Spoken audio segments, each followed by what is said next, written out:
நெல்லையில் நடந்த ஆணவ கொலையால இன்னுமே தமிழ்நாட்டில் பதற்றம் குறையலன்னு தான் சொல்லணும். கிட்டத்தட்ட 4 நாளா இன்னும் இறந்தவரோட உடலை வாங்க மறுத்து அவரோட பெற்றோர்லாம் ரொம்ப போராட்டம் பண்ணிக்கிட்டே இருக்காங்க. முக்கியமான விஷயம் என்னன்னா, இந்த ஒரு ஆணவ கொலையில அந்த குடும்பத்துக்கும் சம்மந்தம் இருக்கு, முக்கியமா அவங்க அப்பா அம்மாவுக்கும் சம்மந்தம் இருக்கு அப்படின்றதுதான் கவினோட அப்பா ரொம்ப அழுத்தமா சொல்லிக்கிட்டே வராரு. தொடர்ச்சியா கவினோட அப்பாவோட போராட்டம் நீடிச்சதுனாலையும் அது மட்டும் இல்லாம ஒரு சில அரசியல் அழுத்தங்களாலையும் காவல்துறை உயர் அதிகாரிகள் பேச்சுவார்த்தை நடத்தினாங்க.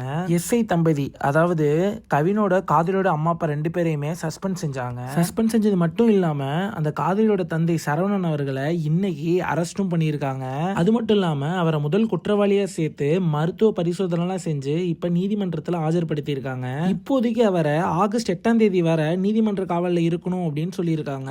இன்னொரு அதிர்ச்சியான அன்அபிஷியலான நியூஸ் என்ன அப்படின்னா, கவினோட காதலியை விசாரிக்கும் போது அந்த பொண்ணு என்ன சொல்லியிருக்கு அப்படின்னா, நாங்க 2 பேரும் கல்யாணம் பண்ற அளவுலாம் காதல் பண்ணல அப்படின்ற மாதிரி சொல்லியிருக்கு. அது மட்டும் இல்லாம இன்னுமே ஜாதி பார்க்கக்கூடிய பீத்திங்கும் நாய்கள் எல்லாம் இந்த கொலைக்கு சப்போர்ட் பண்ணி கமெண்ட் செஞ்சுக்கிட்டு இருக்கு. இந்த தற்கொலைகளை எப்படி திருத்துறதுன்னு கமெண்ட்ல சொல்லிட்டு போங்க.